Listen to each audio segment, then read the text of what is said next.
to one of our teaching labs together. Before you get started, if you haven't already, make sure that you have your mat, of course, and then props if you have them at home. So 2 blocks, helpful. Strap, potentially also helpful, depending on where we are in the tutorials. And we'll probably introduce some other props as well that you may or may not have. So just gather any of the things that you need to be able to have this sweet little teaching lab with us. Awesome. Yeah, so we're going to go through the first 7 poses with you today.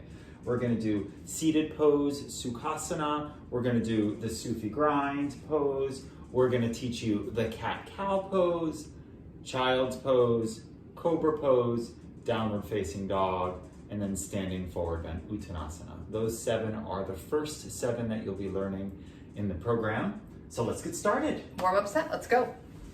So Jeannie, take a comfortable seat with your back comfortably erect, up in the air. If your back needs a little bit more support, you can sit on a blanket, and it looks like you're just fine. I'm just fine. But let me turn to the side so that you can see that Jeannie is able to easily sit on the floor and that her low back curve is present here. So that she can sit flat on the floor. If your back is rounded or if you feel strained or it takes a lot of work for you to sit, then you'll want to sit up on a blanket or a block like this. So Jeannie, I'd like you to sit comfortably and relax and connect with your breath. Letting your abdomen release, letting the breath go deep into your body, and letting the full 3-part breath just build. We'll take 3, 4, 5 connecting breaths here before we start our movement practice. Breathing into the lower part of your body, breathing into the middle, breathing into the upper part of the chest, and then nice, long, slow exhale to release that out.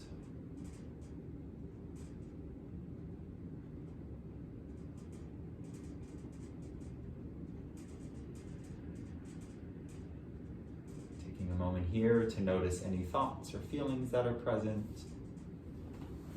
Being with your sensations as they are.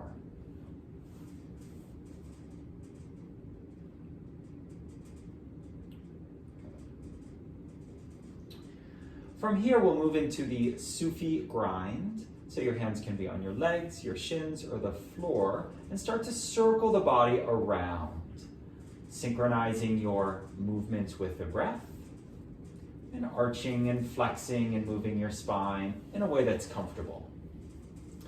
None of these early practices, these early warm-ups, need to have any strain. Don't put a lot of effort into it. Just let yourself move and breathe. Welcome in that Ujjayi breath, the ocean sounding breath. And don't move any faster than the breath coming in or flowing out. The next time you're at the front, you can change directions. Feeling your whole spine move from your hips all the way up to your shoulders, all the way up to the head and the neck. Feeling the sitting bones moving around on the floor.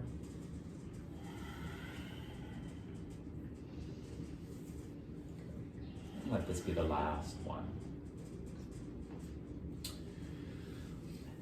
And then bring your hands over to one side. Come to the hands and knees pose. Tabletop to prepare for the cat-cow. The cat-cow is a spinal warm-up.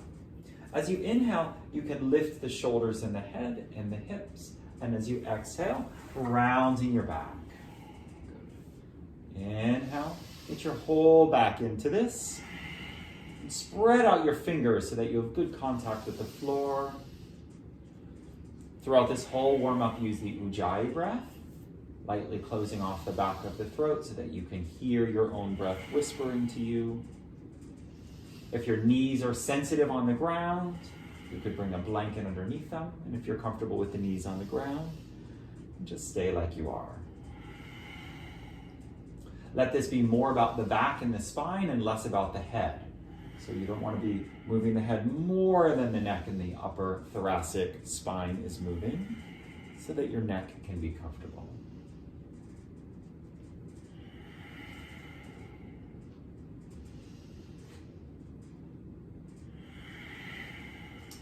3 more, letting your whole spine be involved here.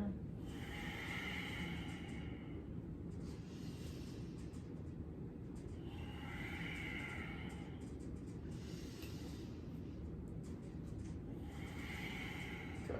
And from here, we're going to move into the child's pose. Let your knees separate close to mat width apart. The toes come close together or touch. And your hands can reach out in front of you on the mat as you release your forehead to the floor. If this is a strain for your shoulders, you're welcome to bring your hands back behind you next to your knees instead of reaching out front. And if it's more comfortable, you can turn your head to one side so that your cheek can rest on the floor.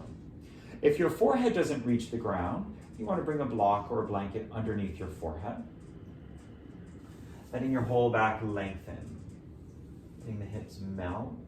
And feeling that release into the gentle hip opening and back stretch.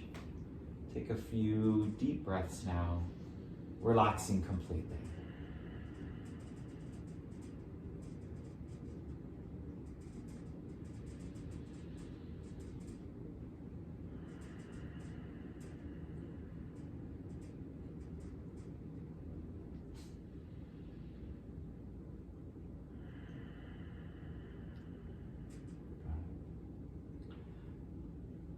Preparing yourself for some movement, finding that your hands on the floor start to shift back forward. We're going to practice the Cobra pose. So coming back up and over, and then lower yourself so that you're flat on the floor. Bring the hands right underneath the shoulders, and let's do 3 Cobras, just lifting the shoulders using your back strength to bring the upper body up in the air, and then exhale, lower. So moving with your breath, doing gentle warm-ups at first.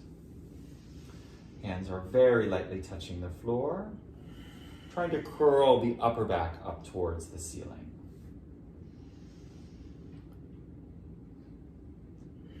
Now, if you'd like, you can push into the floor and go a little bit further into the Cobra, always going in these poses with what feels good for your back. If your back feels a little tight or a little tense, then do less. And if it feels good to come closer to straight arms, you're welcome to. And then on the next one, you can hold the pose, lifting yourself up, relaxing the shoulders away from the ears. You could turn your head to one side and then to the other. Let those hips relax to the ground. Try to keep the thighs and the hips on the ground for Cobra pose. Breathe here.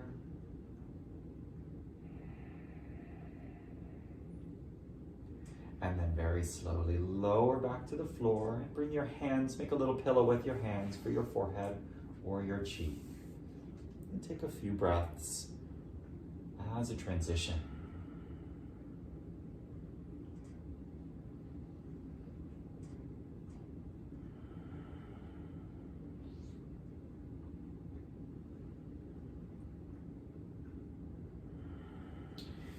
Good. From here, we're going to practice the downward facing dog. So bring your hands under your shoulders and come back to that hands and knees position that we used for child's pose. This one is called tabletop. Now from here, reach your hands forward to the front corners of the mat and spread out your fingers and start to root down in the base of those fingers like you're going to be putting your body, like you're going to hold your body up with your hands. You can tuck your toes under in the back. The feet are hip width apart. Lift yourself up into your first downward facing dog. Letting one heel and then the other reach for the ground. Pedaling out those feet and keep good strong arms. So your hands are pushing down. You can let the knees bend and bring that low back curve back in like we experienced in the beginning. Yeah, there you go.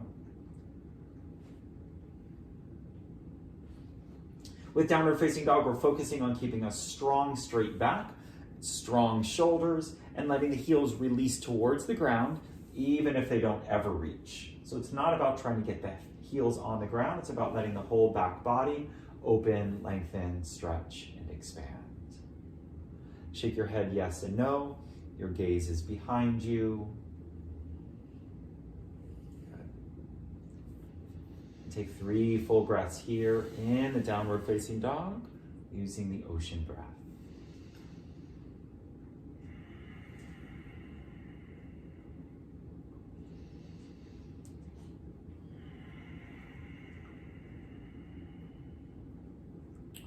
Now you can walk your feet forward and your hands back so that they come together for the standing forward bend, Uttanasana. The knees are unlocked so that the back can drape down towards the floor, and your hands can be on feet, shins, or on opposite elbows. Shake your head yes and no, and release your jaw so that there's no gripping at all anywhere in the body. And then from here, you can start to straighten the legs just a little, but not so that it gets too much into your back. Make sure that you bend the knees enough so that your back is comfortable. Relaxing your eyes, relaxing any tension in your body, and breathe into the backs of those legs.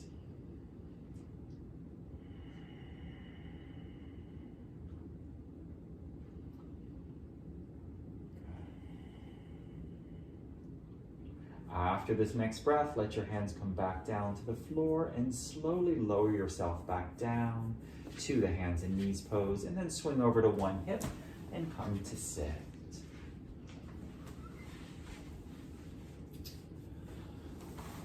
All right, Jeannie, how do you feel? So good. So That good. was a 10-minute yoga practice. 10 minutes. That's all we need. All we need is 10 minutes. Nice job. Sweet. All right, So now let's break it down. break it down.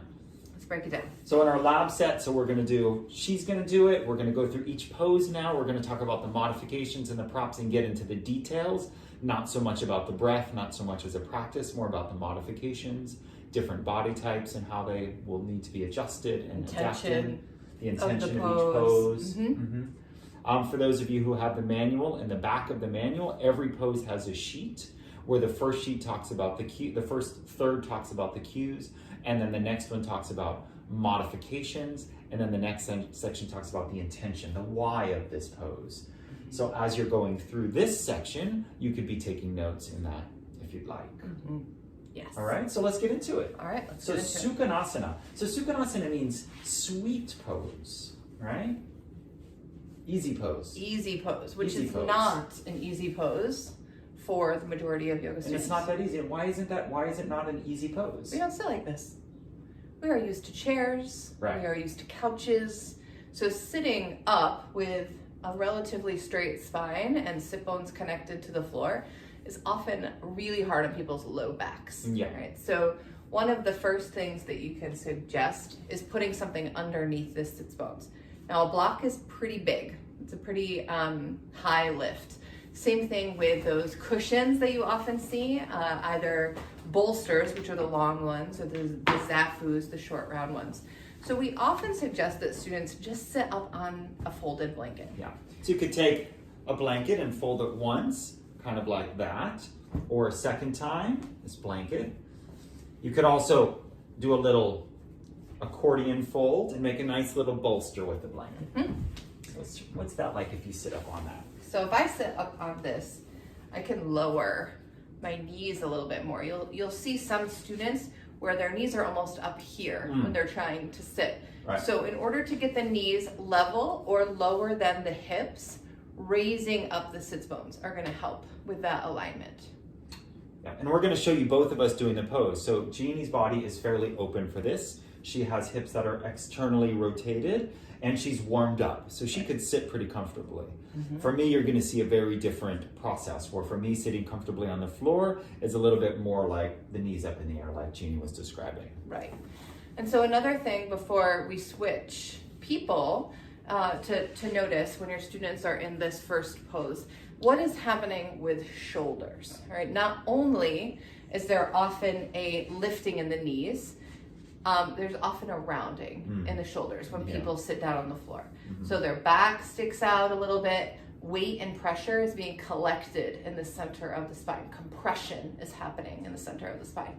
So cueing your students to lengthen through their spine and to set their shoulders away from their ears is helpful. And some of you have already commented about smiling clavicles. It's sending the shoulders back so that the chest opens wide. And you may have to say that a few times because often people sit on the floor or even in chairs and they round forward. There's just this natural curvature until it's undone, all right, with practice. And I think it's called easy pose. I think having that idea of how can the pose be easy? Yeah. Like, what do you have to do for the pose to be easy? Mm-hmm. These days, more and more, I meditate in a chair because it's easy, because my back is comfortable. So if you're having to strain and engage muscles in the abdomen and the back to hold yourself up, that's not an easy pose. Right. So you want to find a different way to sit. Right. Easeful. So there's some effort and ease, and you're going to hear us talk about those two words and the balance between the two often as we cue throughout this set. It's important that there's growth, there's effort, there's a little bit of an edge that's being pushed, and also there's an ability to melt into easefulness into the pose as well. Good. So I've just refolded this blanket with maximum mindfulness. Thank you very much. So first I'm going to show you what it's like if I don't use any support. Yeah. Okay? So I'll take sit a around. look at the lower part of Christopher's back, as well as the height of his knees. So here's his knee, all right? And here's his hip down here. And then what happens? So this is not comfortable for me. I have to hold, I'm using my hands on my shins. And in order for me to have, if I just relaxed my muscles, I would literally just flop to the ground. So I have to engage my core and my back to attempt to sit upright. And this is not an easy pose. This is no fun. Nope. So where do we go from here? Okay, so sit up on this lovely blanket that you mindfully folded. And now we're able to notice, so here's Christopher's knee, right? And here's his hip. There isn't any space. Before his knee was up here. And there was space. It's a little bit easier, but still not completely there. Yeah, he has found a little bit more ease. Now, another trick is to instruct your students that they can move their heels away from their body. So Christopher's bend in his knee is pretty deep right now, and sometimes that too creates more low back tension. All right, for Sukhasana. How is that feeling? It's a little better. A little better? Mm-hmm. I notice that his shoulders, our back, his chest is open, and there's still effort, right? He's using his back muscles. We're building, we're practicing using these back muscles, and there is some ease in the pose, particularly compared to where he was before. Now, if we really wanted to give Christopher a break, I do. I like the block. we could put him right up on a block. And sometimes it's fun because blocks are weird, and it depends on what block you have in your tailbone, to put the block under a blanket. So there's some cushioning going on. Yeah, there's some wooden blocks that are like basically or even torturous. the cork ones are torture too. Sometimes. So this is the most ideal height level for something underneath Christopher's tailbone in order for his back to be nice and straight, his shoulders to be back, his chest open, and to not have that knee right up in the air, right? So just, very brief anatomy here. There is a psoas muscle that connects to your low back, to the base of your spine, and wraps in between your pelvic bowl and attaches to the top of your femur. And when that is tight, and for people who are very athletic, it's often tight, it's really hard to open up the hips. There's a lot of hip tension in there. So putting Christopher up a little higher gives his psoas a bit of a release, and he can open his knees. He can open his hips a little bit more. Awesome. So that's Sukhasana. Now, here's what I want to say about this pose. If you're going to start a yoga class with a seated pose, it can seem very sweet. It can seem very nice to sit, to do the 3-part breathing, maybe to have a short meditation. Most people coming into yoga classes haven't done yoga that day. Right. Their bodies are tight. They've been in chairs, cars, work. They've been thinking a lot. They're up here. They're tense. So if you as a yoga teacher are going to start in a seated pose and you're not going to do any stretching or warm up first, then you have a responsibility to help them find ease in the pose. So if you say something like, grab a block if you need one, 0 of your students are going to go for a block. They don't know. So you have a responsibility to look around the room and to notice which of the students in the class look like Jeannie and are sitting comfortably with a relaxed expression and their low back curve. That's the key to look for, is the low back curve, right? You're looking for their natural low back curve. If the natural low back curve is there, they're probably fine. I wouldn't go to Jeannie and say, please sit up on a block, right? She doesn't need to. It actually could make it harder for her in the posture if she was up too high.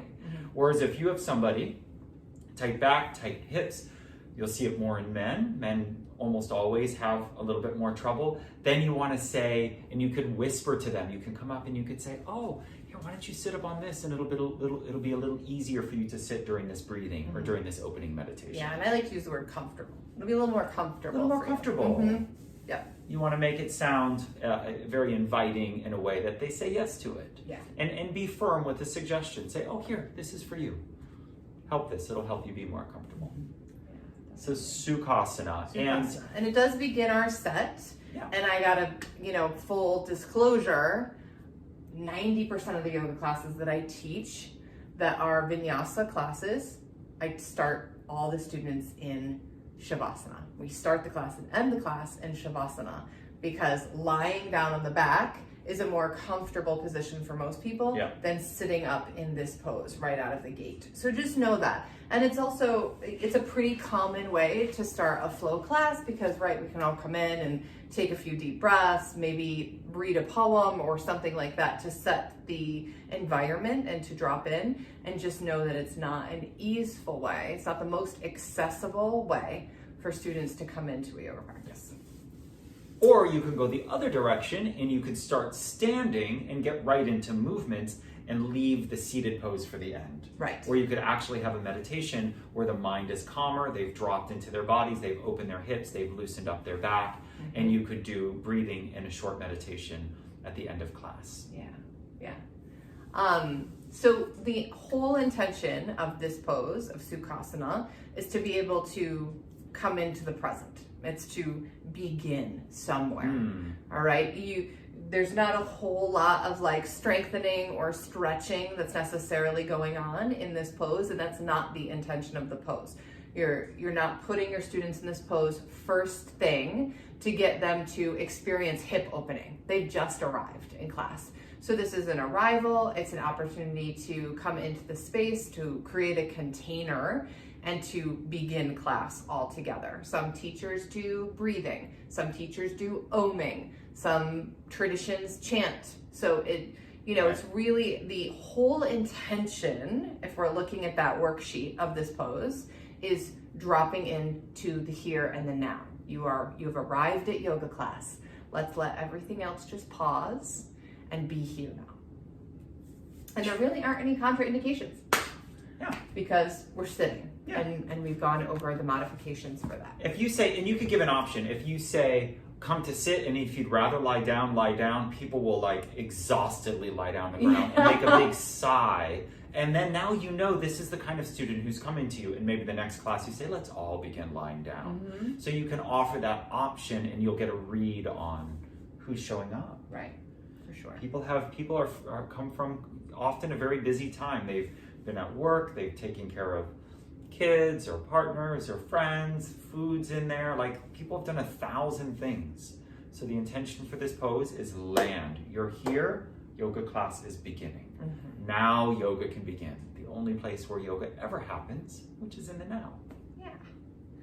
Okay. Shall we move on? Let's move on. Bam! Next one. Sufi grind. Now I love this pose. Now you might say Sufi grind, that's an unusual name. This pose isn't found in most Hatha yoga poses. This pose comes from Kundalini. From Kundalini. The Kundalini pose. So what's going on with Sufi grind?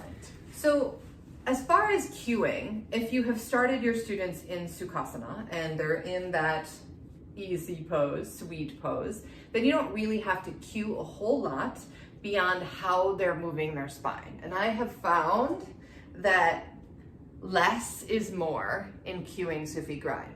So some things we might say are rotate the trunk around in a circle, right? Another thing, you like to say the mortar and pestle. Well, because it has the word grind in it. Yeah. It's what's grinding? Grinding. So you're grinding the herbs in a mortar and pestle, right? I sometimes like to say that I'm stirring brownie batter. It's like a big spoon in a bowl. All right. Right?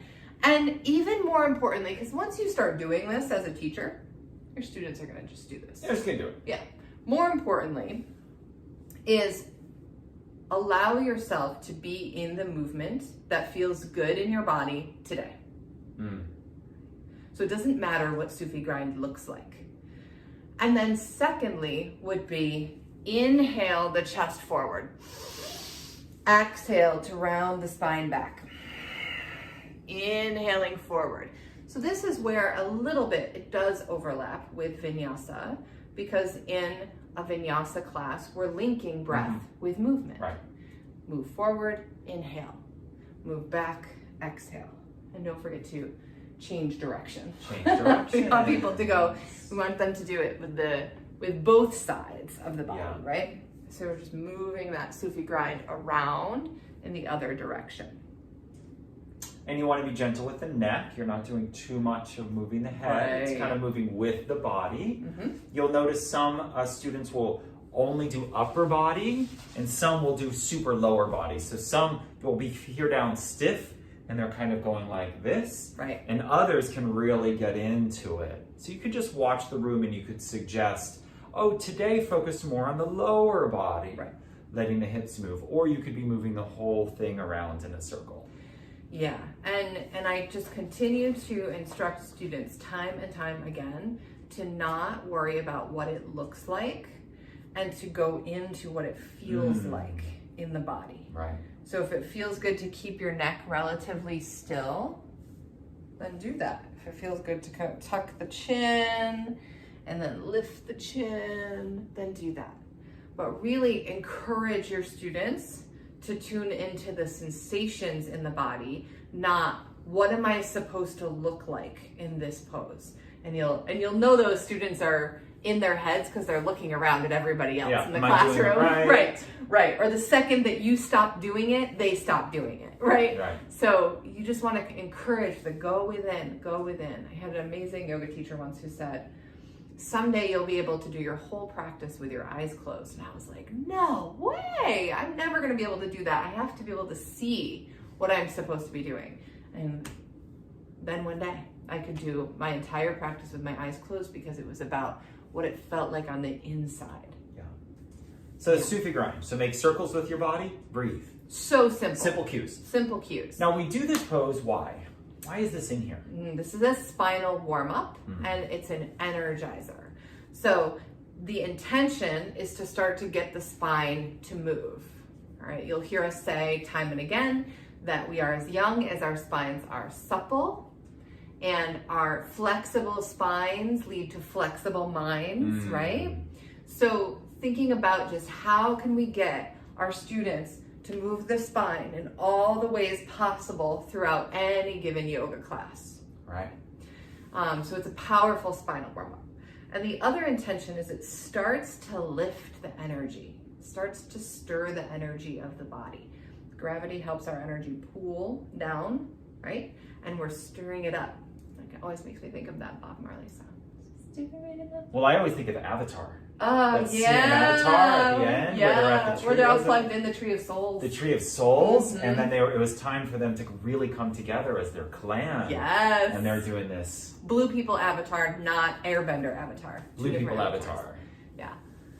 So cool. All right. Now, even though when I'm sitting in Sukhasana, in easy pose, I like to be up on a block. In this pose, I don't. I like to feel the floor, okay? So I don't need as much of the, like, even though if I'm trying to sit right here, my back's a little bit rounded. With this, I can keep my hands on my shins and I can get into it, and I like feeling the floor solid beneath me. So I tend to not prop this one up. Yeah, and it's good to instruct your students if they're up on a high block to come down onto the floor. It's okay if they're on a blanket, but if you're on a block and you're trying to do Sufi grind, your movement will be limited and you might feel tippy. You're gonna be a little bit, you won't be so grounded and steady. Yeah, it'll tip off the block.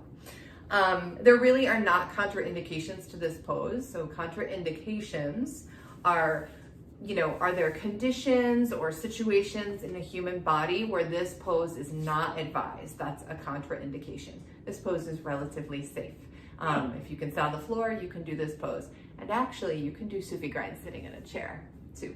So, it's a chair yoga pose, yep, right? If you have enough space and you're sitting on the edge of the chair, people can do this pose in chair yoga. Cool. High five. High five. Next. We're gonna high five every time. If we were really tech savvy, the beginning and end of every single pose could be cut to be high five, like those TikTok videos. Hey, listen, have fun with your yoga, okay? If you're like not smiling right now, then lift the corners of your mouth Smile towards the ears. with your cheeks and your clavicles. Laughing and smiling go either way. You laugh when you feel happy, and if you aren't feeling happy and you laugh, you'll feel happy. Smiling, when you're naturally feeling light, your mouth is smiling, and if you find yourself heavy, serious, and you're like grimacing, just turn the corners of your mouth up. Just give it a go. Give it a go. See how it works out. All right, next pose. Cat-cow. Cat-cow. Right. So cat-cow is another spinal warm-up. Notice the theme. Oh, am I doing cat-cow first? Oh, I'll go first. You went already once. Okay. So you tell me all about cat-cow. So, tell them all about cat-cow. So what we want to encourage with students is, again, spinal warm-up, spinal flexion. And when students inhale for cow pose, we're looking for shoulders wrapping back, belly dipping toward the floor, tailbone lifting toward the ceiling. When students are exhaling into cat pose, it's sending the center of the shoulder blades up toward the ceiling and drawing the navel up into the spine. So it's pretty active. You're using and engaging all of the core muscles in cat-cow.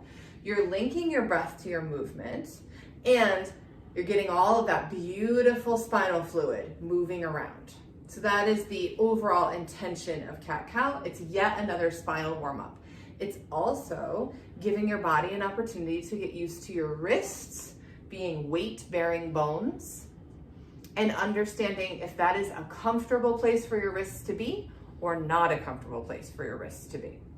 So a few things, modifications to keep in mind for cat-cow. For some, pressure on the kneecap is going to be too much. So we want to put blankets underneath the kneecaps. Oh, that feels nice. That feels much better, right? Especially on hardwood floors, which most yoga studio floors have wood. And sticky mats have a remarkably little amount of cushion. Yeah, and a lot of the mats that are out there, unless you get one intentionally for cushioning, you're still going to feel the floor through the mat. Yeah. And you can get thicker mats, and then when you do balancing poses, there's a little bit of trickiness there. So it's nice to just put a blanket down, right? So something that you'll notice with students in this pose is the flexion in their wrists. All right, so Christopher has, really lovely stretched out wrists. He's in this pose quite a bit, and there's a 90-degree angle in his wrists with very little sensation at this point, is my guess. Yeah, it feels good. This is not often true for students. Being on the wrists, we stopped doing when we were like 1. So that is something to get used to, and your wrists will get stronger. So if you're feeling sensation in your wrists, particularly in the front of your palm, all right, in the front of your wrist here, if you're feeling it there, your wrists are going to stretch, and it'll be a little bit more easeful, there we go, for you as time goes on, because stretching will happen. Your tension will release in the wrist. Now, if you're feeling it in the front, here in the bend, if you're feeling it in the bend of your wrist, that's right, or the back of your hand, that's compression. That's bone and bone.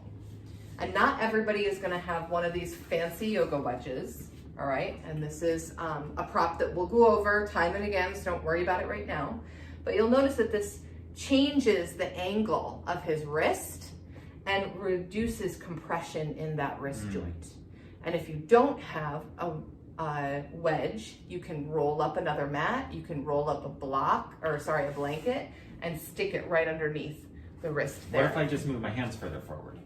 No, we don't want to do that, because we want this beautiful alignment of wrist, elbow, shoulder. Stacking of bones will protect joint injury. The second that you see students with their hands more forward than their shoulder, they're at risk for a rotator cuff injury. And shoulder injuries are the #1 injury in yoga classes. So we want to be really mindful of that alignment. Now, when I'm teaching cat-cow pose, I'm also aware, or anything in tabletop, I'm also aware downward facing dog is probably coming. So I'm looking to see if this individual is ready for downward facing dog. And one thing I like to do is to encourage what I'll cue for downward facing dog here. So even though my hands are pretty good at this, I still feel some compression here. But if I just go right, if I let my knuckles kind of like curl up like this, then all my weight goes into the wrist. So I spread the hands out, root down at the base of the fingers, letting let this arc of my hand, letting this whole disc of my hand be firm. So I'm not looking to be like this, I'm looking to spread and pushing down. And what that does is it takes a little bit of the pressure out of my wrists. Yep, and I often cue using your fingertips, engage your fingertips as if you're digging your hands into wet sand. Because what that cue does is it gets everyone very aware of the strength in their fingers and in their knuckles, in their hand joints. And again, takes the pressure and the focus off of hanging out on the wrists. You know, imagine if you walked around all day just on the heel of your foot with your toes lifted. You are gonna have so much pain in your shin and in your ankle. So we use the whole foot when we're using our feet as weight-bearing bones. Use your whole hand when you're using your wrists and hands as weight-bearing. Okay, so the same principle applies. So that was a whole lot about wrists. Whole lot about wrists, which is good because we're gonna get to downward facing dog and many of these same things will apply. Yeah. And then what's the wrist release? Like say I've been doing this for like the whole 15 minutes of this video. I can then counter pose. So talking about a pose and a counter pose will come up frequently in these little short videos. So you flip the palm up toward the ceiling to counter stretch the bend in the wrist. Pose, counter pose. Feels very nice. Yeah, or you could shake them out. Give them a little shake. Love to instruct students to shake things out. Shake, shake, shake, shake, shake. You're going to be professional shakers by the end of this program. It's true. It's so true. All right, so is that cat-cow? That is cat-cow. All right, child's pose, because I love it. It's my favorite. Okay, so child's pose. So we're going to do two different body types for child's pose. So we'll do first Jeannie, whose body's very open and her hips receive the child's pose very effectively, and then I will play the stiff body student, and so you can do some adjustments. Right. And right out of the gate, I just want to mention that child's pose, it's another pose that like Sukhasana, easy pose that we taught at the beginning. It's one of the poses in the sets of typical vinyasa yoga where there's an assumption that this pose is a resting pose for people. Oh, if you need to rest, go into child's pose. Now, that could be true that it's a resting pose. And for many, it is actually a pretty difficult pose to feel comfortable in because of the bend of the knee is deep, the hip opening is deep, and the shoulder stretch is deep. So the main joints in your body that take in a lot of wear and tear are all being stretched and engaged in this pose. All right, so I don't even call it child's pose most of the time, I call it warrior four. So why do you call it warrior four? Because it takes a warrior to know when it's time to just pause and breathe and tune into the body. Hit the floor, forehead to the floor, just like, let's take some breaths and evaluate here. Things are a little much. Yes. So the basic instructions for child's pose are to let the knees be a little bit wider than hip width apart, perhaps mat width apart. The feet come together, the hands reach forward, and then Jeannie's gonna hinge back, letting her hip bones and her sitting bones move towards her heels. Jeannie is reaching her hands forward on the mat. That may be comfortable in her shoulders.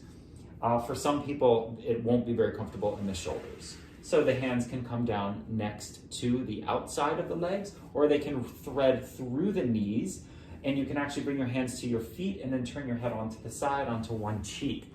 And that can be very nice. Okay, you want to bring your head down to something. This is early in the set, so somebody who's tight or stiff may not be able to get all the way down to the ground, and so they could bring their head to a block. Okay, and we're going to do the rest of the adjustments for me. So I'm going to pretend to be someone who I see in my private sessions, for whom child's pose is very much not a rest pose. Right, and a lot of people are still have been kind of conditioned about doing child's pose with their knees together and rounding forward. So my suggestion is to try that for yourself. Yeah. Where do you feel more open and able to breathe? What is a more easeful position for you to be in? And this is not about what is right and what is wrong in this moment. It's about exploring for you the difference between knees together, child's pose, and knees out, child's pose. Your turn. Okay. So I have a student who does privates with me, and if I say child's pose, this is what happens. Okay, he knows the pose. We've done hundreds of sessions together. Here's what happens. Help. Help, right? So what do we want to accomplish? And then it'll be like this. Right. What do we want to accomplish? First thing is we want the head to connect to something. So we're going to put that block right there so that there is some grounding. And the student might be able to bring the block down on a lower setting and be comfortable there, and they might not. So I always like to offer the most easeful and let students opt into going deeper into the pose because there's empowerment there. If I was to put the block down, let's say the student couldn't put their head down onto the floor, all right? And then I put a block down and they still couldn't put their head down. They have now experienced 2 perceived failure attempts. And that can be like, oh, I just am really bad at this pose. So I tend to offer the highest setting and then they can decide, oh, I can actually go deeper than this, all right? So that's step 1. Step 2 would be to address that the hips are lifted really high. Now, if you have a bolster, you can put a bolster behind the knees, right? And there can be some more rest here. And you might also want to pay attention to a student's ankles. It's another opportunity for a blanket to be put underneath, cushioning the joints and supporting there. So you'll notice here that Christopher's back is much more straight than it first was when he got into this pose. We want to create a length of the spine, decompression of the spine, and grounding is the intention of child's pose. Grounding, lengthening the spine, and a bit of a hip stretch.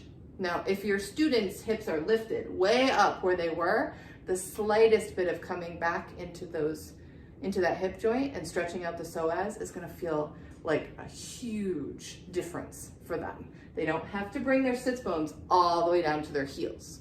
So again, let go of what the pose is supposed to look like and move into what does it feel like? And you can ask them, do you feel grounded in this pose? Do you feel a little bit more at ease? Effort and ease. Great. Mm-hmm. Now, the thing to be super conscious of is some people will have their hips up in the air because their hips are tight. Others, because you're experiencing knee pain, and the knee pain can be severe.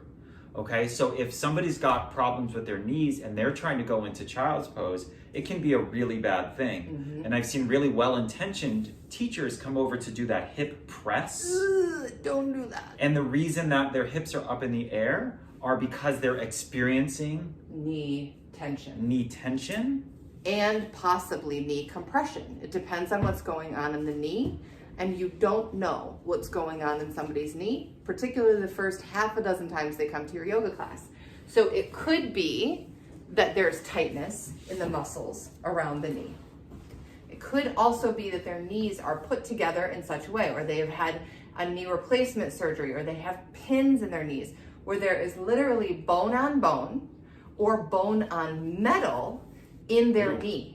And if there is compression, there is nothing you can do about that. No amount of physical therapy, no amount of yoga, no amount of stretching, qigong, any of those things are going to shift compression in a joint.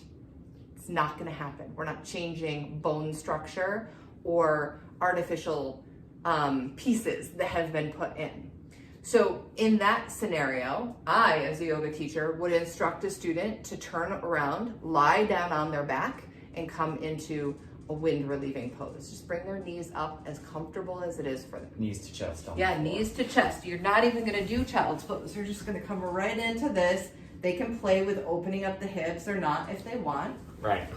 Can you see how this is a modification of child's pose? It's basically the same thing, and except there's no pressure on the knees or the legs. Right, And it's gravity the weight. isn't. It's the weight on the knee that is what's really hard for students. Right. So you just come into this pose, and they can get into their hips a little bit here, they can move around. So just know that this is a really great substitute and modification for child's pose. If child's pose isn't available. So why don't you come back into child's pose and I'll model the assist that does feel very nice for somebody who is open. And I'm gonna model also how to ask for permission to offer this assist. So I can see that Jeannie is comfortably on the floor. We've worked together before, so I know that her body is loose and she's relaxed and she's not experiencing pain in her knees right now. Okay, so I'm gonna say, Jeannie, may I offer you an assist in this child's pose? Yes, that would be great. All right, so I'm gonna come and stand. I'm gonna position my body weight over top of Jeannie where I can be comfortable. And then I'm gonna say, Jeannie, may I put my hands on your hips? Yes. And then I'm gonna put just a little bit of pressure down on her lower back and ask again, is this pressure okay? It's great. It could even be more. You would like me to go with a little more pressure? Mm-hmm. So the heels of my hands are on her tailbone and it's creating traction in the lower spine. Is this still okay? Mm-hmm. Good, so take a few breaths in. I'm putting a fair amount of weight on her hips now, helping her to open her lower back. When I was in one of my teacher trainings, we would do crow pose on top of child's pose, which we're not going to show you today. Another very nice assist. Jeannie, may I put my hand on your shoulder? Yes. Diagonal assist of one hand on one hip and then across, and then switch and take a breath in, and then diagonal stretch, hip away from shoulder. Take a full breath in and out. I've got the heel of my hand on her hip bone and the heel of my other hand on the shoulder blade. Good. And then this can be very, very nice in class, especially if you see someone's having struggle, strain, something's going on with them. If you have permission to touch, you can offer your hand on their heart and just say, you could just offer them a little silent blessing. Just feels nice to experience that connecting touch. Okay, and when you're ready, you can come on back up. So many options. So what did you experience in that adjustment? So what happens for me in that adjustment is that my low back on my own, I can only get so deep into it. The added weight and pressure elongates the lower part of my back so much deeper than I would be able to access without that. So this is where adjustments and assists can be like, holy cow. It can be dreamy. They can be so dreamy. And we have a connection, there is trust here, there's a relationship here. It is not like I have never met this yoga teacher before and they're coming and putting their hands on my body. So we're gonna get into that as the training goes on. It's just something to keep in mind that for some people, adjustments and assists feel really, really great, and for others, they don't. Yeah. So asking permission, consent, checking in multiple times about pressure is really, really, really sweet. And if we've learned anything in this current circumstance of lack of being able to touch each other and this social distancing, physical distancing, it's the importance of human connection and touch in a lot of ways. And as yoga instructors, we have an opportunity to be that for a lot of people. Neutral touch is really lovely. Yeah.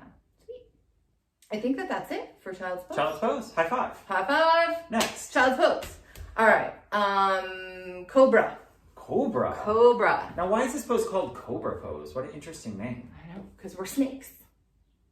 Speak for yourself. I person. No, we're snake in the pose. Be the Right, cobra. can you imagine the cobra? You think of the cobra like with them curling up of their body and coming up in the front. Mm-hmm. So Cobra pose can be challenging because it's seeking to create an upper back curve, not so much a lower back curve, okay? Right. So my lower back bends pretty easily backwards. Mm-hmm. So we're not, in our back bends, we're not trying to deepen the part of the back that bends easily. We're trying to get into the part of the back that bends less easily. So my back is a little rounded, right? Years of couches and chairs. So Cobra pose and other back bends are seeking to create an upper back, a thoracic spine back bend. And since the thoracic spine naturally rounds, and also since it's connected to so many ribs, there isn't that much mobility. So it's not going to have this huge deep back bend at first. Right. And even more so with our lifestyle as far as driving, typing, texting, all of that is very forward moving energy. So we're moving the energy back and opening up the chest and creating some space where there is typically this caving in or rounding. So that is the intention of this back bend. And the reason that we are teaching baby Cobra first, you know, if you watched the segment that came right before this, and Christopher was instructing me to inhale, exhale, lift, lower.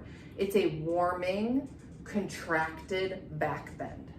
And that is the safest back bend to introduce in a class, particularly in the beginning of class, because students can't go too deep in a back bend where they're not using their hands to hold themselves in it.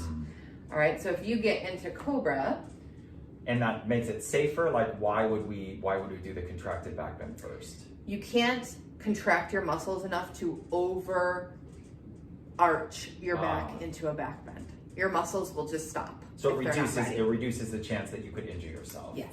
Because people have low back pain. Something like 70 to 80% of Americans have chronic low back pain at some point in their adult life, like dull, deep aches. And yoga can be amazing therapy for low back pain if it's not due to an injury, if it's not due to a herniated disc or a slipped disc. Right. If you need a doctor, if you need a chiropractor, that yoga is not for you. Yoga is a wellness practice to maintain a fairly healthy back, and it can be extremely effective at low back pain. If you're ever experiencing sharp or shooting pain or fiery or burning sensation or anything in your body, or if you're working with someone, you ask them. If they say that hurts, you're done with yoga. Go to the chiropractor, go to the DO, go to somebody who can help you get in there. They can get their hands in there. They can check the structure of your spine. They can take pictures. They can find out if there's an underlying condition that makes yoga not for you. Right, right. And the other thing about introducing Cobra pose at the beginning of a practice is that we're automatically training students in that way to come up into a back bend or to engage in a back bend and then reset at center. Come up into a back bend and then reset at center. A lot of fast-paced vinyasa yoga classes, you'll move from downward facing dog to upward facing dog, a forward bend to a back bend rather quickly. And if there is tenderness, weakness, an old injury, or just underlying back pain, that can exacerbate that back pain. Got it. So Cobra pose at the beginning of class and a few baby Cobras, and I'm going to instruct that in a second. That is the most safe, easeful way to engage in back bends and to get all of that energy moving in a different direction than it typically is without risk of injury. Great. Yeah. So lay it on me. Okay, so when we come down, all the way down onto the belly in Cobra pose, and I think that the camera can be a little bit more effective here for this. All right, the first thing that you want to remind your students about in Cobra is zipping the legs together. And I know some of you have heard this cue already because you've been watching the videos. So we're zipping the legs together. We're drawing the inner parts of the legs together and engaging the leg muscles. Press your hip bones into the floor and draw your belly button up towards your spine to engage the core. Your core is going to also protect your low back. Hands are planted underneath the shoulder joint, but you are not pressing into them. Inhale, peel your chest and neck and head off of the mat without pressing into the hands. So you're just using back muscles here. This is a back body strong pose. Latissimus muscles are engaged here. And then exhale to lower. Christopher can only go so deep into this pose based on how his muscles are able to support him. Okay, so this is a contracted back. So I could lift my hands. And there's no weight in the hands.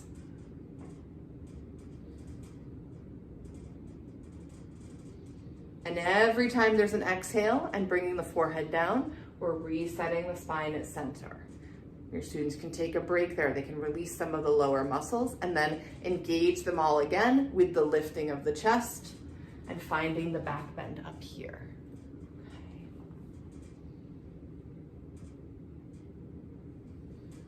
Beautiful.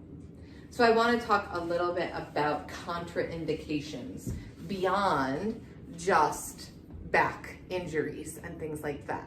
So after the first trimester of pregnancy, being on the belly is contraindicated in yoga practice. So these are not the back bends you will teach if you are teaching a prenatal yoga class, or if you're teaching a regular yoga class and a pregnant person shows up to class, you're going to give them different instructions. And I often do not call students out in class. That's not my practice. So I will say, if you are pregnant beyond the first trimester, you are going to come up into camel pose, baby camel pose. Put your hands in your low back and send your shoulders back. It's a gentle back bend, nothing too crazy. That is going to be their back bend for the set. If you're beyond your first trimester of pregnancy, you will do baby camel instead of baby cobra. So it's just very, very direct. And at that point, if they look at you like, I don't know what you're talking about, you can come over and help them get into a different back bend. And that's the case with anything on the belly, right? After the first trimester, Yep. 100%, nothing happening, pressing this into the floor. Exactly. Yep. So that will be true for any of the poses that we teach in the set that are poses that are on the belly and the weight bearing is going on the belly. There will be alternative poses for people who are expecting. And I think that is it. There will be other back bends that we teach in this set, and for now we want you to just focus on understanding contraction of the back muscles in this back bend and baby cobra pose because it's the safest and we're in the warming part of the set. Okay. All right, where do we go from here? Oh wait, high five. High five! Another pose down. Another pose down. I'm gonna adjust the camera though so that we can do downward facing dog. All right. So two bodies. I'm gonna do stiff body, and you do not so tight. Okay, I think there's more than two bodies though. Oh. Because there's man shoulders and not man shoulders too. Yeah. So we might want to show it just from a different angle. So now we're getting into, so these first poses have been relatively easy to teach. The reason they're at the beginning of the set, the reason they're at the beginning of classes, they don't take a lot of precision to do well. Downward facing dog is the first pose that someone could be really uncomfortable, and with your skill that you're learning to develop to help them teach it, you could actually really help them get downward facing dog. And if you give a basic set of cues, hands at the front of the mat, feet at the back of the mat, hands are shoulder width apart, feet are hip width apart, lift the hips up in the air, make your body into the shape of an upside down V, downward facing dog. If you stop there, that's useful for people who know downward facing dog or whose bodies already conform well to this pose. For certain kinds of people, they will not be comfortable in that pose. And then if you say something like, this is a rest pose, they're never coming back to class again. Downward facing dog is not a rest pose for most people. Have you ever heard that? Oh yeah. And then just breathe for, 5 deep breaths as you rest in downward facing dog. Yeah. Yep. All right. So me first? Sure. So what kind of body would you like me to model? Tight hips, tight shoulders. Okay. So Christopher's going to come into downward facing dog. And what I want you to focus on is the curvature of his spine and the bend in his knees. All right. So you'll notice here that his back looks like a rainbow. He looks like a big arc in this pose. And what we want to do is do some spinal decompression and lengthening. Oh my gosh, this is so uncomfortable. So uncomfortable. All right. What are the things I do for you? Right, we're like injuring ourselves for teaching. All right, so send your chest. I'll be fine. I really like to get injured. Send your chest towards your shins, send my chest towards my shins. Wrapping your shoulder blades back. So bring your chest towards your shins, and we're gonna notice that he's lifting his tailbone a little bit higher.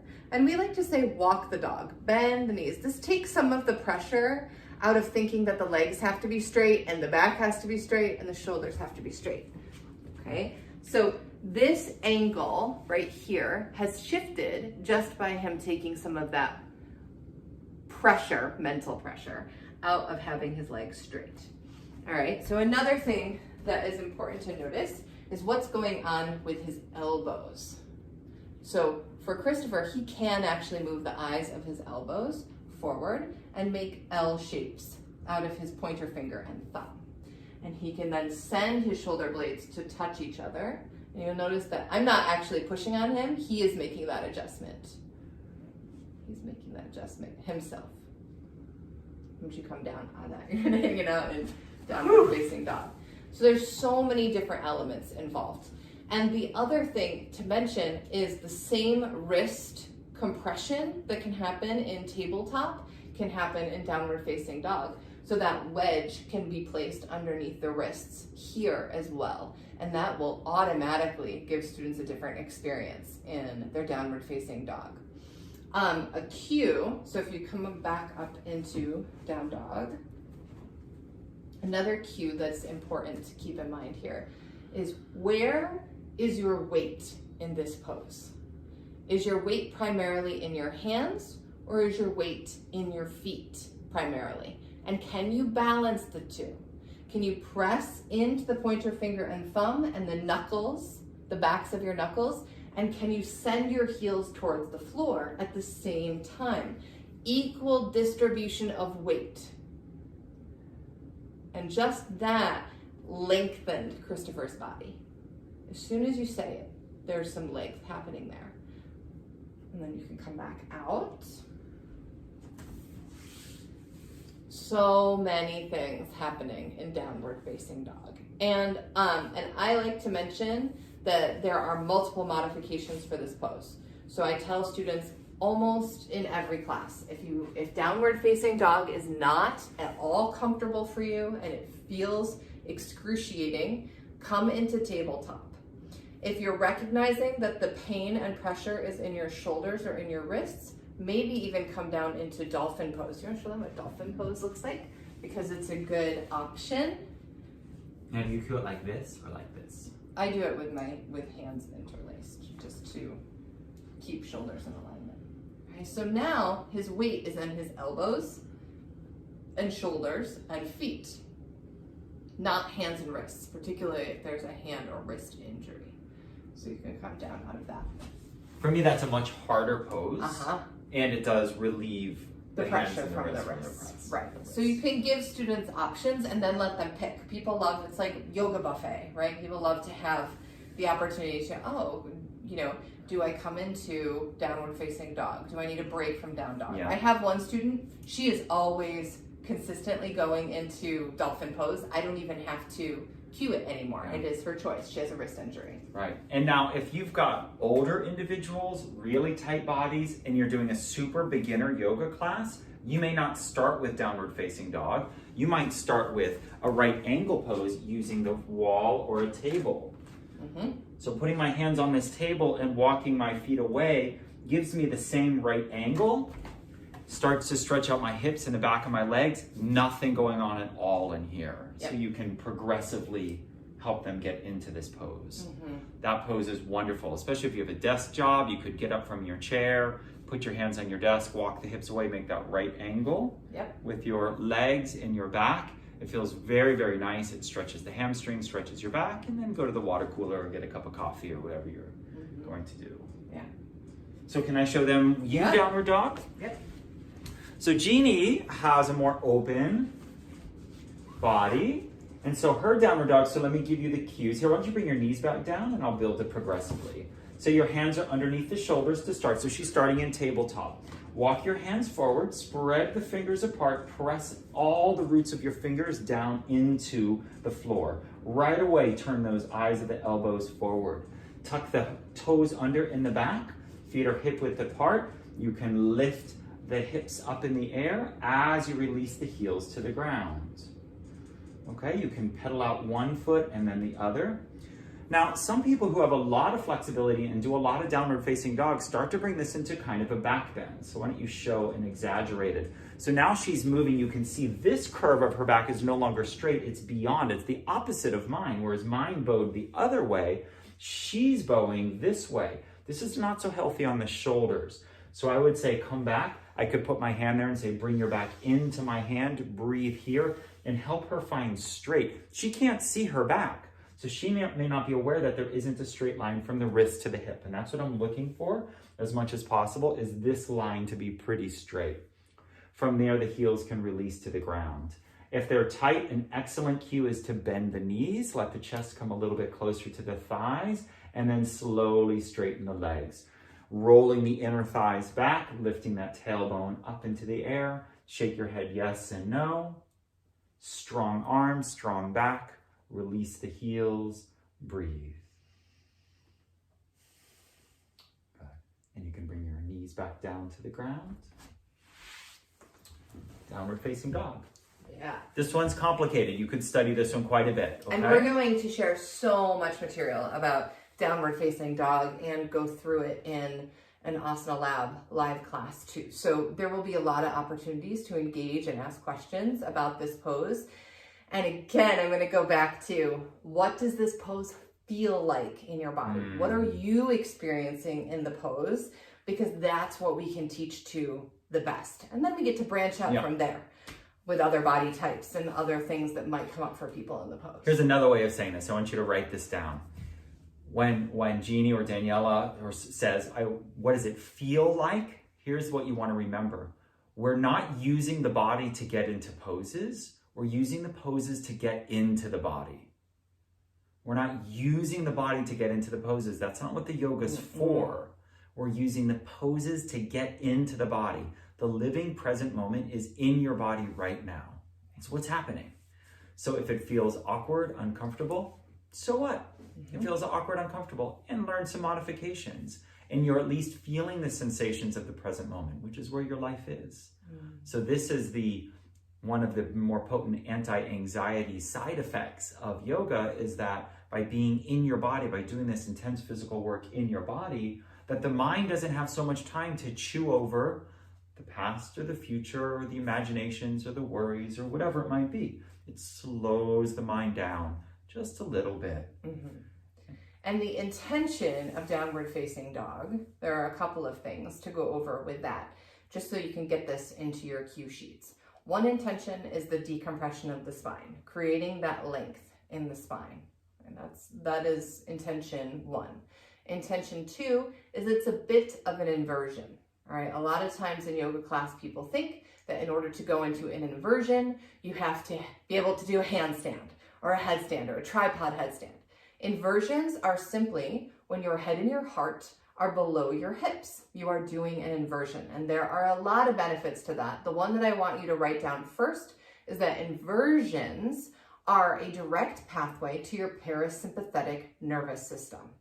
If you are, and we're going to go into forward fold next, if your head and heart are below your hips, and if your head is below your heart, so even if you can't go all the way into a deep bend and you can get your head lower than your heart, you are able to tap in to your natural rest and calm state of your nervous system, your parasympathetic nervous system. All right, so really incredibly beneficial if you're looking for anti-anxiety, yoga, to just calm and recenter. You want to be tuned in to that inversion aspect, which is a calming state at the end of some deep breaths there. All right. Sweet. Down dog. High five. Round one. Nailed it. Nailed it. All right.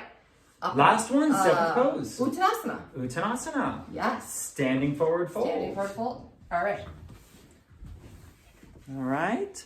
So Jeannie is going to find a nice comfortable spot for her feet, and she's going to drape down towards the floor. So in standing forward fold, the legs are strong. They're holding her up. The feet are steady and rooted and spread and grounded. The upper back can release and relax. Okay, so she's got her knees bent quite a bit. She probably doesn't have to. She probably could straighten her legs a little bit more and it wouldn't hurt in the back. But see how her body moved away from the legs? So when she bends her knees, her body comes a little bit closer. So a good cue is bend your knees far enough so that your body comes close to your thighs. Okay, and you can let them be the judge. This is another low back release. You can also say shake your head yes and no. I said that in downward facing dog as well to make sure there's no tension. The hands can be up on opposite elbows. They could also be on the floor or they could be on the shins. Jeannie's moving back and forth, a little left and right. Some people with low back pain, it's actually it can hurt a little bit, even though it might be a good kind of hurt. It might be the kind of hurt that is helpful. And having your hands on your legs to support your weight a little bit can reduce that. Yep, Jeannie can now bring her hands behind her, so bring your chest close, even closer to your thighs, and now holding your chest there, start to straighten your legs. Now that gets pretty intense, so this is not a relaxed version, this is more of a working version of the forward fold, and then bend your knees and come on back down to the ground. Very nice. Ta-da! Yeah, it's Show them what my back looks like too. Yes, and again, it is access to parasympathetic nervous system.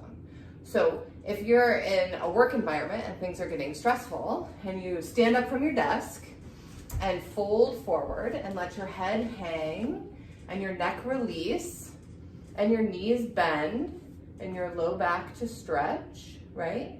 You're automatically tuning in to a moment where you can reset through your parasympathetic nervous system. So if you look, and it's always harder in yoga classes when male students are there because they wear looser pants than we do. So we can't actually see what's going on in the back of Christopher's legs. It looks like his legs are kind of straight, but if we pull his pants, you can see the angle, right, of his bent knee. And you can also see the rounding up here in his back. So the cue really is to release the shoulders, let the head hang, create some weight in the upper body, and trust that your lower body is grounded. Now, I like to cue 2 fists distance in between the big toes, because that gives like a solid, 2 fists like yes, that. 2 fists next to each other. That gives a solid foundation, and it aligns the heels with the knees with the hips. So it just looks different in different bodies. So we're gonna again say, like, where are you feeling a release? Where are you feeling like some lengthening? Whew. A little bit of a head rush. Right. So careful coming up out of that. That one can be very intense. You can get a head rush, so you want to give them a moment to recover. That felt like work. Like that was whoa for me. There's something I learned in yin yoga, which is to do that pose, but with your hips against the wall. So let me show that real quick. I think I can still catch it here. I think So this is a much gentler modification. My feet are more than a foot away from the wall, so I'm leaning. The wall's got me. I walk my sitting bones up the wall, and now when I dangle here, I can do every other cue is the same. I'm just able to release my legs because the wall's got me. Yeah, so it can be a little bit more of a hamstring stretch without a whole lot more efforting because the wall is there for support and stabilizing. Feels very nice, that Yeah, one. yeah, it's really great. It's really great. So that's Uttanasana, forward fold. And the beginning part of this set, you know, thinking about Cobra, downward facing dog, forward folding pose, all of those are aspects of sun salutations. So the warming part of this set builds you up to your first flow, which will come a little bit later. But you really are starting to have all the elements that you need in place to be able to teach a sun salutation. Really, really succinctly, effectively. All right, so that is the first 7 poses in our set.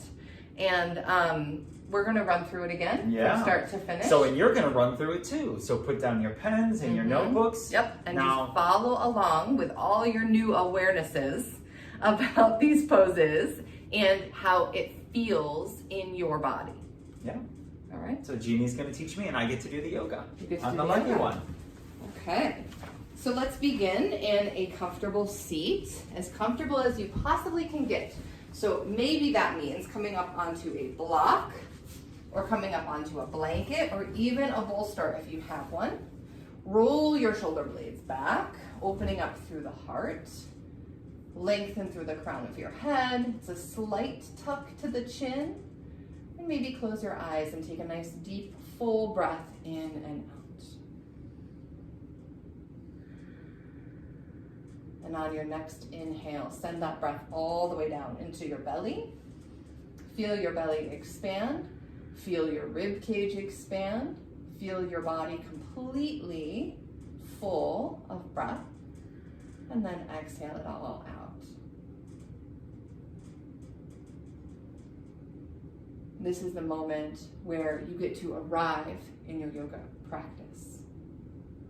What is in the past and what is yet to be cannot be directly experienced. Only this moment can. Be here now.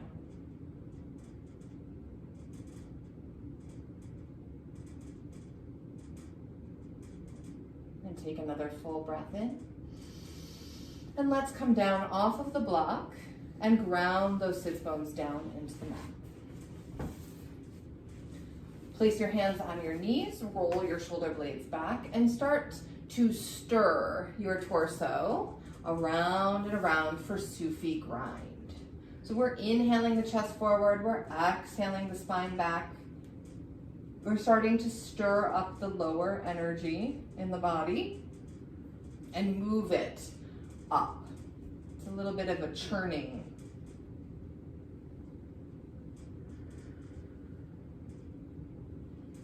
And then change direction, moving in the opposite way. Inhaling the chest forward, exhaling the spine back. Can you send your clavicles to the front of the room and the center of your shoulder blades to the back of the room? And it doesn't matter how fast you move or how slow you go in Sufi grind. I like to start to make those circles smaller and smaller, like I'm drawing a spiral with my spine until I'm back at center point and my spine gets nice and tall and straight, lengthening through the crown of my head. Take a deep breath in and then exhale onto all fours, tabletop pose. I'm going to place your wrists directly underneath your elbows and shoulders and your knees directly underneath your hips. You can find that 2-fist distance in between the knees. And take a deep breath in and come into cow pose, where your chest opens up and you lift your chin slightly toward the ceiling, expanding the rib cage, allowing the belly to dip down toward the floor. Exhale, round the spine, tuck the chin, and send the center of the shoulder blades to the ceiling for cat stretch. Inhale to cow. Exhale to cat. And just move back and forth at your own pace with your own breath.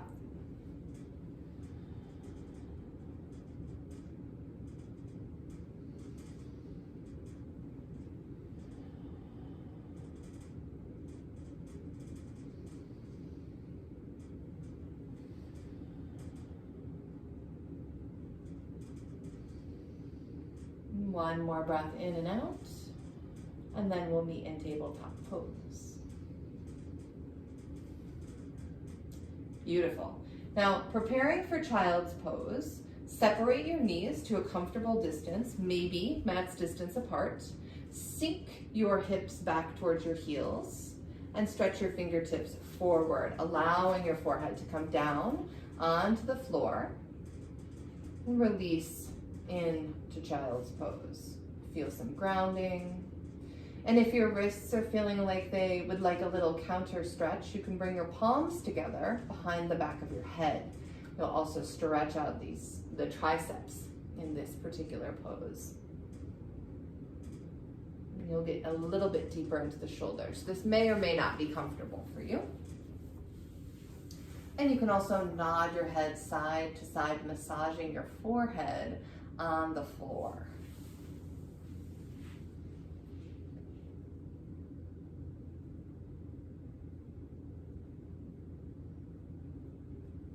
And take another deep belly breath in.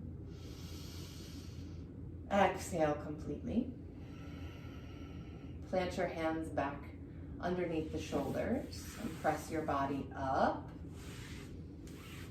into tabletop pose. And from here, walk your hands towards the front of the mat. We're going to set up for baby cobra, so we're going to lower down onto the floor. Shift your hips forward and your weight forward to lower your body down, keeping your elbows close to the rib cage.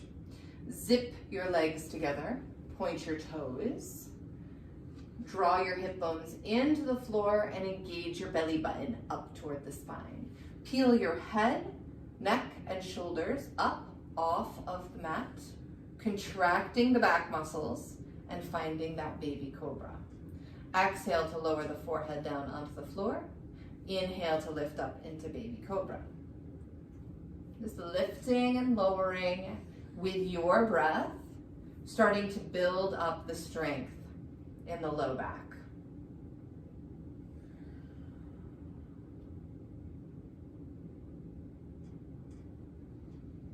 And then exhale to lower the forehead down. Tuck your toes. Plant your hands underneath your shoulder blades and lift up to downward facing dog. And you can always transition through tabletop pose, stretching your fingertips towards the front of the mat, grounding down into your big toes, lifting the hips up nice and high and sending the heels toward the floor. And we like to walk our dogs because dogs like being walked. So bend and straighten the knees, the hamstrings, lift the hip bones and the tailbone up toward the ceiling and draw the navel toward the spine, nice and active in your core. Beautiful breathing.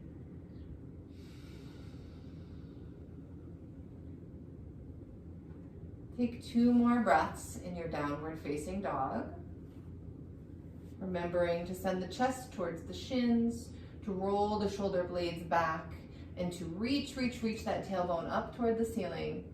And then let's walk the hands toward the feet and the feet towards the hands, meeting at the center of the mat through Uttanasana, forward fold, sometimes called ragdoll. Let your head hang, let your shoulders get heavy if that's available to you. I like to have a nice bend in my knee because I'm looking to release the back. The more that your knees are bent, the more of a back release that it is. The more that your legs are straight, the more of a leg stretch, a hamstring stretch it is. So you get to choose. Do you want your legs to be straighter for a hamstring stretch, or do you want your legs to be bent for a low back release? It's a yogi's choice. And take another full breath in. And then exhale to lower back down. Bringing your hands to the floor and finding your comfortable seat.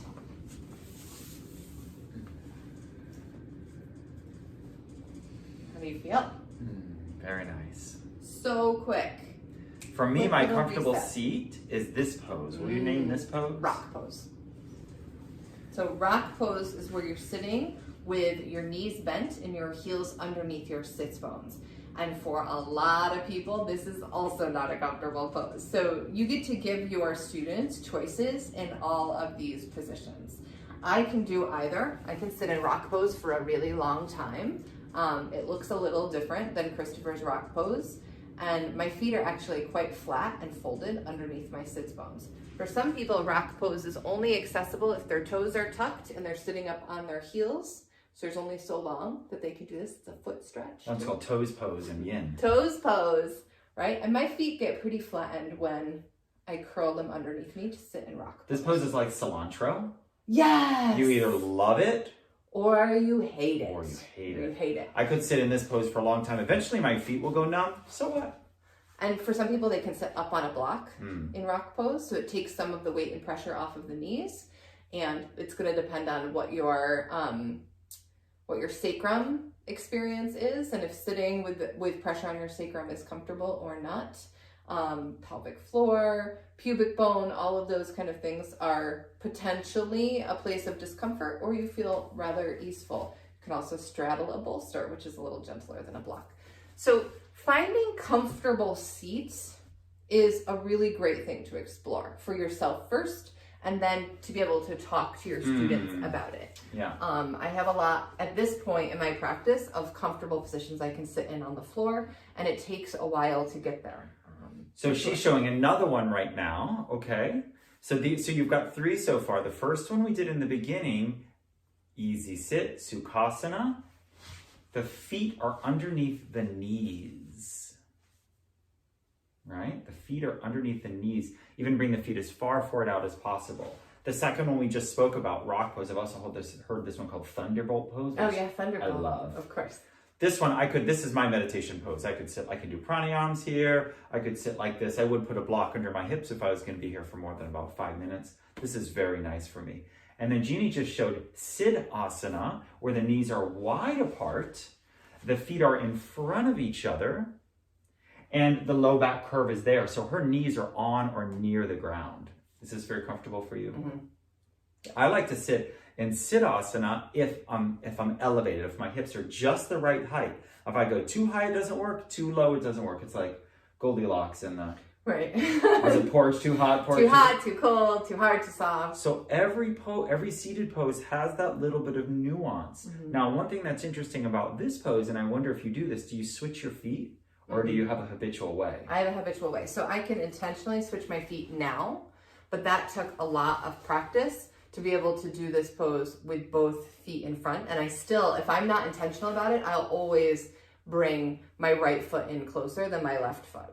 And that puts a little bit of curve in the back, which Right. will eventually cause a little discomfort because Yep. there's a little teeny twist. So you have to be intentional, and we'll remind you of this, like what are you doing with one side of the body that you're not doing with the other side of the body, and finding balance there. And it's particularly more important as a yoga instructor because we are infamous for demonstrating a pose on one side and then we're like, well, they've got it. They've already seen us do it. And then we don't demonstrate it on the other side of the body.